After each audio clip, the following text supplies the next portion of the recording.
Hello students, welcome to UPSC decoder. आज हम discuss करने वाले हैं 27 अक्टूबर के बहुत ही इंपॉर्टेंट करंट अफेयर्स को। इसी सेशन में हम दो तीन फैक्ट्स लेंगे 26 अक्टूबर के पेपर से।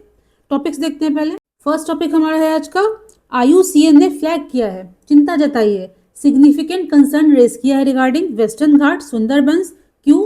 यहाँ पर डाइवर्सिटी वेराइटी काफ़ी डिक्रीज हो रही है। समझते हैं इन चीज़ों को। सेकेंड टॉपिक देखेंगे हम 22nd इंडिया आसियान समिट। कुछ फैक्ट्स के बारे में जानेंगे, इंपॉर्टेंट कुछ अनाउंसमेंट्स किए गए उसको देखेंगे, कुछ शॉर्ट न्यूज़ है डिस्कस करेंगे इसको। एक बहुत ही इंपॉर्टेंट टॉपिक है कि है संवैधानिक morality, constitutional morality. Constitutional morality start करते हैं हम अपने फर्स्ट आर्टिकल से। द कॉन्टोर्स ऑफ संवैधानिक मोरालिटी, इसका मतलब क्या होता है? संविधान अपनी जगह है, मोरल वैल्यूज अपनी जगह है, इनमें रिलेशंस क्या होते हैं, इस फ्रेज का बेसिक मतलब क्या है, इन चीज़ों को समझते हैं हम।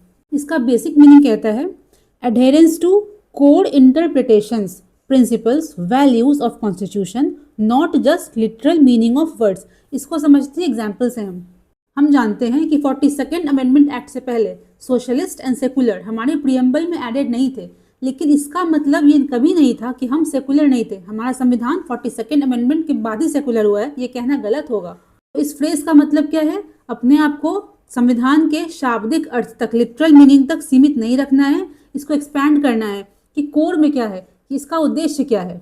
अगर डीपर मीनिंग देखें इसका हम, जो संवैधानिक मोरालिटी है explains how morality guides, shapes और limits the creation application of laws. देखिए हमारे संविधान में जो प्रियम्बल है उसमें कुछ वर्ड्स दिए गए हैं, जस्टिस, लिबर्टी, फ्रैटर्निटी, इक्वालिटी।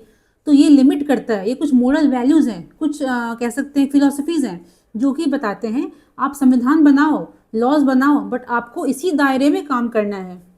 अगला कंसेप्ट देखते हैं, टू पिलर्स ऑफ संवैधानिक मोरालिटी। ये जो फ्रेज है, कंसेप्ट है, इसके दो पिलर्स हैं, पहला है लॉज, दूसरा है मोरालिटी। इसमें रिलेशन कैसा होता है, होना चाहिए? तो laws provide formal rules, morality क्या करता है? एथिकल गाइडलाइन, एक फ्रेमवर्क देता है आपको कि लॉज को इस दायरे में ही आपको ऑपरेट करना है। इस चार्ट को समझो, यहाँ पर दिया गया है two pillars, laws and morality. इनका रिश्ता कैसा होना चाहिए? Laws must reflect morality. ध्यान दीजिएगा, बहुत इंपॉर्टेंट चार्ट है, इसको मेंस में ड्रॉ कर सकते हो आप। अल्टीमेटली एम क्या है हमारा? लॉज जो बनेंगे उनको मोरल वैल्यूज पे खड़ा उतरना चाहिए। इसको समझते हैं एग्जाम्पल से। आर्टिकल 21 में एक फ्रेज दिया गया है, प्रोसीजर इस्टेब्लिश्ड बाय लॉ। इसका देखो मतलब ये है कि कोई लॉ आपके लाइफ को, आपकी लिबर्टी को ले सकता है, कम कर सकता है, अगर वो सही तरीके से पास किया गया हो। मतलब क्या है?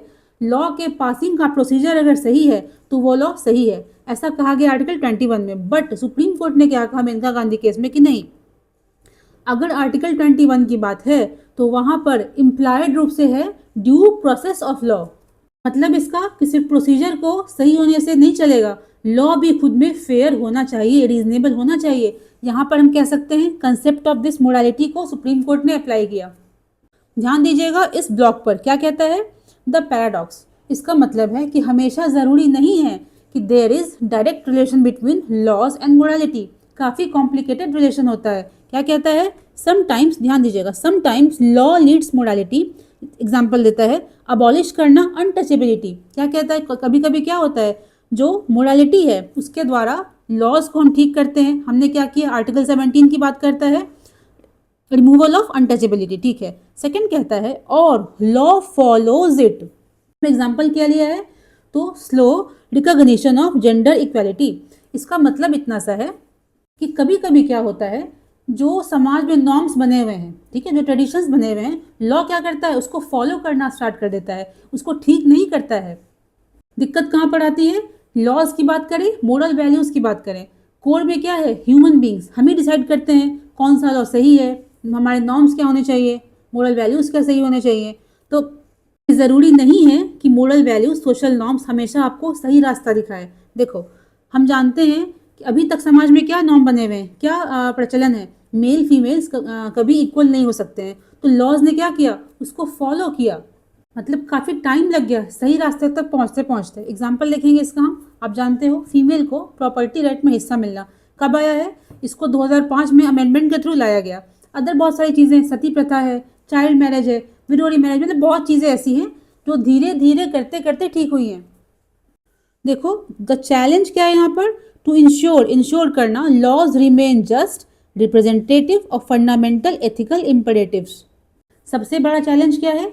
लॉज को न्यूट्रल रखना, एक एथिकली उसको सही रखना। अगर भारत की बात करें, यहाँ पर बहुत डाइवर्सिटी है, बहुत सारे कल्चर हैं, बहुत सारे धर्म हैं, सबके अपने अपने नॉर्म्स हैं। कुछ चीज़ें हमारे लिए सही होंगी, कुछ किसी के लिए गलत हो सकती हैं। तो law should be fair, law should be neutral, ethically इसको फेयर न्यूट्रल होना चाहिए। ध्यान दीजिएगा, यहाँ पर एक कोटेशन दिया गया है मेंस के रिगार्डिंग, इसको पढ़ने की ज़रूरत नहीं है। यहाँ पर जॉर्ज ग्रोट की बात करी गई है, उन्होंने इस टर्म को, इस फ्रेज को निकाला था, संवैधानिक मोरालिटी। आप इसको लिख सकते हो एग्जाम में। देखिए, B.R. अम्बेडकर की बात करें, उन्होंने क्या कहा था? Constitutional morality is not a natural sentiment, it should be cultivated, people yet to learn it. इसका मतलब क्या है? जो ये फ्रेज है संविधान के मोरल होने का, ये कोई हमारे अंदर इनबिल्ट बाय डिफॉल्ट नहीं है, हमें सीखना पड़ेगा प्रैक्टिस के थ्रू, प्रोसीजर के थ्रू। क्या कहते हैं? Democracy in India is only a top dressing on a Indian soil which is essentially undemocratic. पहली चीज़ तो ये, इस कोटेशन को आप ध्यान रखो, प्रीलिम्स में कभी कभी दे देता है, एक लाइन दे देगा, ये किसने कहा है। फर्स्ट चीज़ तो ये है। सेकंड देखो क्या कहता है, इन्होंने क्या कहा इंडिया के लिए? इंडिया डेमोक्रेटिक है, एक डेमोक्रेसी है वहाँ पर, बट इंटरनली क्या है, कोर में क्या है? अनडेमोक्रेटिक। मतलब जो इतने सारे रीति रिवाज हैं, रिचुअल्स हैं, जिसको हम सही मानते चले आए हैं, जो डिस्क्रिमिनेटरी हैं, तो उसको ठीक करते करते काफ़ी टाइम लगेगा। मतलब मोरल होना, न्यूट्रल होना हमारे डिफ़ॉल्ट में नहीं है, हमारे सिस्टम में नहीं है। हम गाइड किससे होते हैं? रीजनल प्रिंसिपल से, कास्ट नॉर्म से, कल्चरल नॉर्म से। तो वहाँ पर यही कहा गया है कि इट विल टेक टाइम। एक कंसेप्ट को और देखते हैं हम कि रोल ऑफ ट्रेडिशंस, जो परंपराएं हैं, चलन है, उनका क्या रोल है रिगार्डिंग संवैधानिक मोरालिटी। देखो, तो ट्रेडिशंस जो हैं, कन्वेंशंस जो हैं, दो तरीके से काम करते हैं। पहला है गैप फिलर, दूसरा है एज अ कन्फ्लिक्ट। समझते हैं इन चीज़ों को। तो फर्स्ट देखिएगा, वेयर संविधान इज साइलेंट, जहाँ पर हमारा rule book, law book silent है, लॉ नहीं बने हुए हैं, तो कन्वेंशंस, ट्रेडिशंस में एक्ट एज अ ब्रिज, एक ब्रिज की तरह काम कर सकते हैं। ठीक है। कन्फ्लिक्ट क्या है? Sometimes social norms violate even basic character of संविधान। देखो एग्जाम्पल देखते हैं इसका।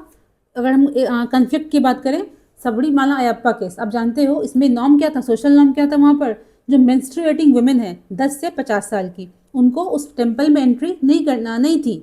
बट सुप्रीम कोर्ट ने क्या किया? आई थिंक 2018 की बात है, इस बैन को उसने ओवरटर्न कर दिया। तो अल्टीमेटली हमें क्या करना है? लिखना ऐसे है, यहाँ देखो ऐसे लिखना है, conventions have a complementary role. बहुत अच्छी बात है, but convention, tradition should always be treated as subordinate to the constitution. संविधान के नीचे ही रखना है उनको। इस आर्टिकल में इन केसेस के माध्यम से बताया गया है किस प्रकार से कॉम्प्लेक्स रिलेशन है बिटवीन संविधान एंड मोरल वैल्यूज। समझते हैं। And one more thing, mains के पेपर में जब भी क्वेश्चन ऐसा आता है, आपको नाम पता होना चाहिए, जैसे कि रथी नाम केस है, SP गुप्ता केस है, मनोज नरूला केस है। आप क्या करोगे? केसेस का नाम लिखोगे और एक दो लाइन्स में उसको एक्सप्लेन कर दोगे। देखिए, फोकस करिएगा यहाँ पर। इसमें SP गुप्ता केस का एग्जाम्पल दिया गया है, किस प्रकार से कभी कभी क्या होता है, अगर हम बात करें ट्रेडिशंस की, कन्वेंशंस की, उसको ना तो संविधान ने बनाया है, ना ही पार्लियामेंट ने उसको फॉर्म किया है, बट तब भी कुछ केसेस में ऐसा होता है, कन्वेंशंस के वायलेशंस पर भी काफ़ी बड़े बड़े निगेटिव इम्पैक्ट्स देखने को मिलते हैं। सेकेंड एग्जाम्पल है, यहाँ देखिए सबरीमाला केस। वही बात है, हमने बताया आपको अभी किस प्रकार से विमेन को की एंट्री बैन थी, सुप्रीम कोर्ट ने बाद में उसको ओवरटर्न कर दिया। यहाँ देखो,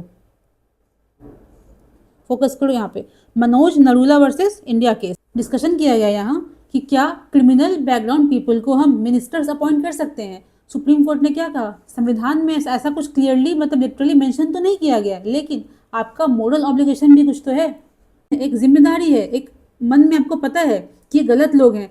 तो यहाँ पर कंसेप्ट किस चीज़ का आता है? संवैधानिक मोरालिटी का। ये कुछ एग्जाम्पल्स थे, कुछ केसेस थे। तो बेसिकली क्या देखा यहाँ पर हमने? लॉज एंड मोरल वैल्यूज, इनका रिश्ता कैसा होता है, रिलेशन कैसा होता है। फिर देखा हमने जो कन्वेंशंस है, ट्रेडिशंस है, उनका इस पर क्या इम्पैक्ट पड़ता है। अगर क्वेश्चन पूछता है मेंस में इसके रिगार्डिंग, आप इसको आंसर कर सकते हो। देखो अगला टॉपिक है, why has IUCN red flagged Western Ghats. What is the meaning of red flag? इसने कंसर्न जताया है नेगेटिव रूप से। यहाँ देखिए कंटेक्स्ट इसका है कि वेस्टर्न घाट्स की बात करें and 2 national parks in Assam and West Bengal, इनको कैटेगराइज किया गया है सिग्निफिकेंट कंसर्न के रूप में। इनकी जो डाइवर्सिटी है, जो वैरायटी है, वो डिक्रीज कर रही है। एक रिपोर्ट का नाम दिया गया है वर्ल्ड हेरिटेज आउटलुक रिपोर्ट। कौन रिलीज करता है? IUCN। ध्यान रखना है इस चीज़ को। बहुत ही इंपॉर्टेंट एक बात कही गई है इस रिपोर्ट में। साउथ एशिया की बात अगर हम करते हैं तो 5 ऐसे फैक्टर्स हैं जिसके कारण कि यहाँ पर कंसर्न दिखाया गया है। क्लाइमेट चेंज तो है ही, tourism activities, invasive alien species and roads. देखो रोड्स बनना ना कहता है बहुत बड़ा एक निगेटिव इम्पैक्ट डाल रहा है। अगर नॉर्थ ईस्ट की बात करते हैं तो डेवलपमेंटल काम जितना हम इंक्रीज कर रहे हैं, ये कॉमन सी वैसे बात है कि वातावरण पे इसका बुरा असर पड़ रहा है, बट IUCN ने इसको मोस्ट इंपॉर्टेंट मतलब मोस्ट नेगेटिव फैक्टर करार दिया है regarding decreasing of diversity. Focus करिएगा यहाँ पर। कुछ फैक्ट्स दिए गए हैं वेस्टर्न घाट्स के बारे में। आप जानते हो ओल्डर देन हिमालयाज है, exceptionally high level of diversity यहाँ पाई जाती है। And endemism, what is endemism? कुछ प्रजाति ऐसे हैं पेड़ के, फ्लोरा फौना के, जो कि सिर्फ और सिर्फ वेस्टर्न घाट्स में मिलते हैं, बाकी दुनिया में कहीं और नहीं मिलते हैं। देखो habitat to some 325 globally threatened IUCN red list species. यहाँ पर कहता है कि सिर्फ डाइवर्सिटी की बात नहीं है, कंसर्न यहाँ पे क्यों दिखाया गया है? तो ऐसे स्पीशीज की संख्या कम हो रही है जो एंडेमिक है यहाँ पर, जो कहीं और नहीं पाए जाते हैं। इसको नोट करो। नीलगिरी तार कहाँ पाया जाता है? वेस्टर्न घाट्स की बात करता है। कैसा है? थ्रेटेंड है ये। क्या है? एजाइल गोट। ये पूछ सकता है एग्जाम में, किसकी प्रजाति है ये? दूसरा कंसर्न क्या है? देखिए plantations are replacing natural ecosystem. हमने आई थिंक 3-4 डेज पहले डिस्कस किया था कि कॉफ़ी प्लांटेशन की बात करें, टी प्लांटेशन की बात करें, इनके कारण भी इस वेस्टर्न घाट का जो इकोसिस्टम है उस पर नेगेटिव प्रभाव पड़ रहा है। हमारे कंट्री के वेस्टर्न घाट्स को बोला गया है सिग्निफिकेंट कंसर्न है वहाँ पर, ठीक है। अगर चाइना की बात करते हैं, यहाँ के कुछ पार्क्स को बेस्ट प्रोटेक्टेड एरियाज का दर्जा मिला है। नाम जान लेते हैं। बडाइन जारान डेजर्ट है पहला। दूसरा है चेंगजियांग फॉसिल साइट, माउंट हुशांग। आपको देखो नाम याद रखना है। मैं एक और चीज़ देखो, हाँ आपको बताना है कमेंट सेक्शन में, कुनमिंग मॉन्ट्रियल प्रोटोकॉल किससे संबंधित है? कुनमिंग मॉन्ट्रियल प्रोटोकॉल किस चीज़ से संबंधित है? इस आर्टिकल में हमारे प्रीलिम्स के लिए कुछ इंपॉर्टेंट फैक्ट्स दिए गए थे। पहला था एक टर्म दिया गया natural sites and mixed sites. इसमें डिफरेंस क्या होता है? तो नेचुरल साइट का मतलब है ना कि इसमें सिर्फ नेचुरल जो इकोसिस्टम है उसका इंपॉर्टेंस है। अगर मिक्स्ड साइट की बात करें तो वो इसलिए इंपॉर्टेंट है, वहाँ पर नेचुरल चीज़ें भी हैं, डाइवर्सिटी भी है एंड कल्चरल सिग्निफिकेंस भी उसका काफ़ी ज़्यादा है। यहाँ देखो एक नदी का नाम है सिला हल्ला रिवर। ये इस आर्टिकल में दिया गया था। ये कहाँ पर है? नीलगिरी तमिलनाडु, ठीक है। किसकी ट्रिब्यूटरी है? कुंडा रिवर की। कुंडा नदी किसकी ट्रिब्यूटरी है? भवानी की। Bhavani is tributary of Kaveri. ध्यान रखिएगा इस चीज़ को, आपको बताना है। काजीरंगा कहाँ पर है एंड केवला देव कहाँ पर है? चलो दो और नाम है। Great Himalayan national park conservation area Himachal की बात करता है। वैली ऑफ फ्लावर्स कहाँ पर? उत्तराखंड की बात कर रहा है। दोनों क्या है? यूनेस्को वर्ल्ड हेरिटेज साइट्स हैं। कुछ शॉर्ट न्यूज़ देख लेते हैं। पहला है cyclone Montha. Cyclone Montha approaches Kakinada off Andhra Pradesh. तो देखो यहाँ पर एक ग्राफ दिया गया है कि 29 तारीख तक कहता है कि आंध्र प्रदेश, तमिलनाडु, उड़ीसा, इन 3 स्टेट्स में इसका असर देखने को मिल सकता है। कहाँ फॉर्म कर रहा है? बे ऑफ बंगाल में। यहाँ देखिए अक्टूबर साइक्लोन्स इन आंध्रा। कुछ नाम दिए गए, तितली है, क्यांत है, हुडहुड है, ओहनी है। ये बहुत इंपॉर्टेंट नेम्स हैं, पेपर में पूछ देगा आपसे, प्रीलिम्स में लिस्ट दे देगा कि ये हैं क्या। तो क्या है? साइक्लोनिक स्टॉर्म्स हैं। नेक्स्ट है India's largest hydro power projects begins test run. किसकी बात यहाँ पे हो रही है? यहाँ देखिए सुबनसिरी लोअर हाइडल प्रोजेक्ट की यहाँ पर बात करते हैं हम। कहाँ बन रहा है ये? अरुणाचल असम के बाउंड्री पर। इसको बना कौन रहा है? NHPC, ठीक है। इसका टोटल देखो पावर क्या होगा? 2000 मेगावाट। बहुत अच्छी बात है। यहाँ पर देखो it has 8 units of 250 megawatt each, okay. ये बहुत ही इंपॉर्टेंट बात है। इस आर्टिकल में एक नाम दिया गया है गेरुका मुख। गेरुका मुख एक जगह है जो कि इंटर स्टेट बाउंड्री, किसकी बात कर रहा है? अरुणाचल असम के बाउंड्री पर सिचुएटेड है गेरुका मुख, ध्यान रखिएगा। अब देखते हैं important facts of 22nd India ASEAN summit. तो ये प्रधानमंत्री मोदी जी का 12वां पार्टिसिपेशन था इस समिट में। उन्होंने आसियान को भारत का कल्चरल पार्टनर डिक्लेयर किया है। एंड वन मोर थिंग, 2026 को India ASEAN year of maritime cooperation बताया गया है।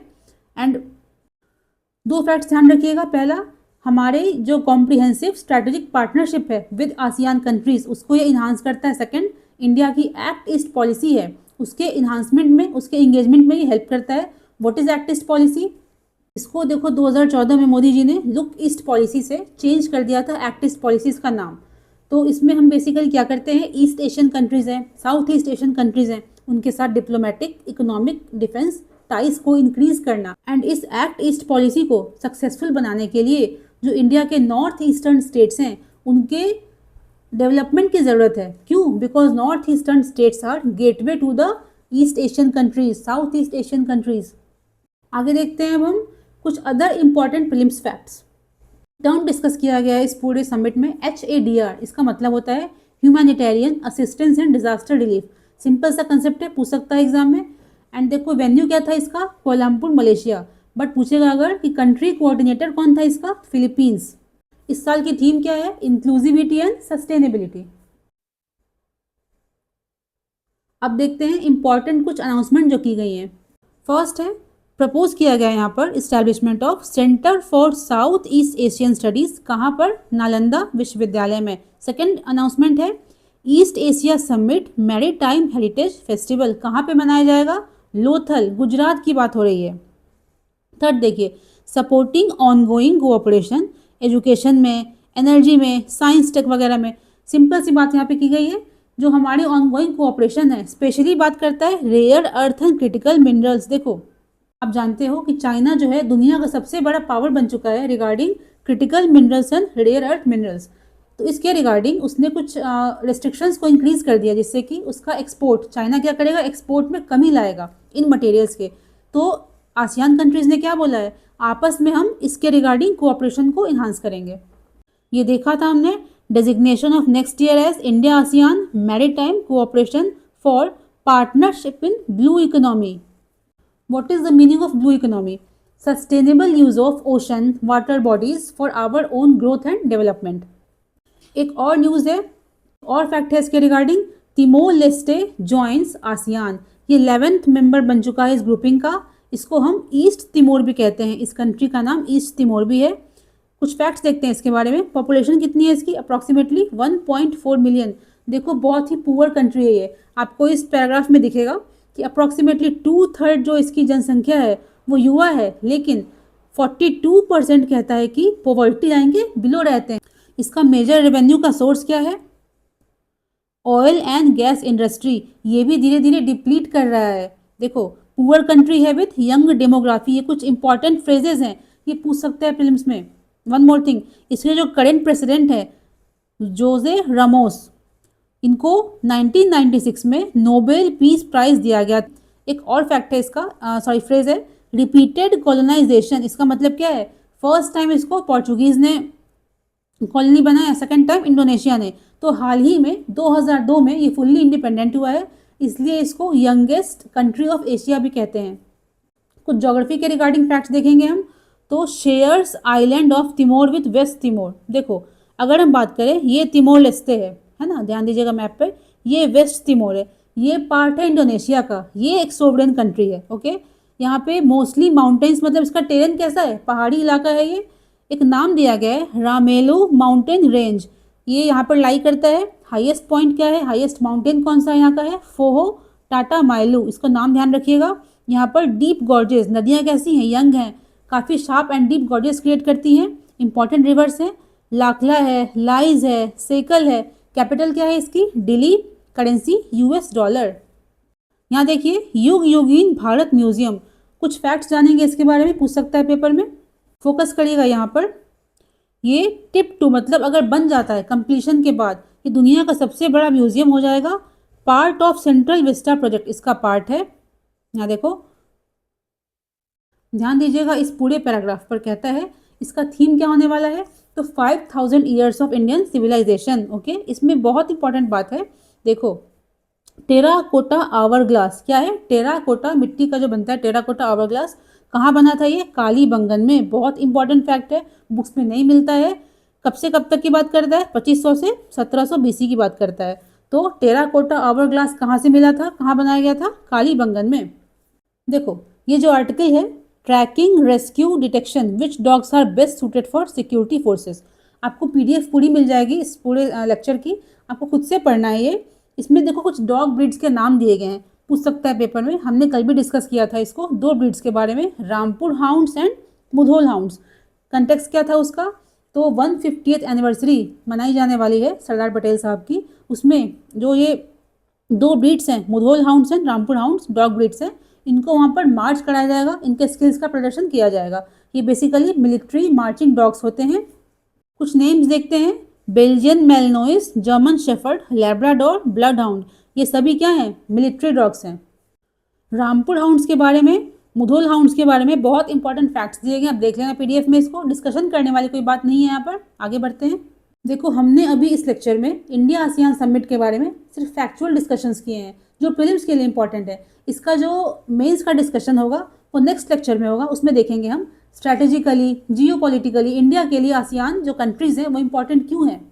इसको हम रिलेट करेंगे जो भारत पर ट्रंप ने टैरिफ लगाया है, जिससे कि इंडिया का सामान यूएस में कॉस्टली हो गया है, उसकी डिमांड घट जाएगी। तो आसियान कंट्रीज़ को हम एज अ मार्केट देख सकते हैं क्या? सेकंड डिस्कस करेंगे हम कि चाइना, एक अल्टरनेटिव टू चाइना हम देख सकते हैं इन कंट्रीज़ को। इसकी पीडीएफ का लिंक आपको डिस्क्रिप्शन में मिल जाएगा, कमेंट सेक्शन में पिन कर दिया जाएगा। एंड आपको लगता है कुछ सीखने को मिला है, आपका समय वेस्ट नहीं हुआ है, तो please support our channel by subscribing and sharing. Thank you.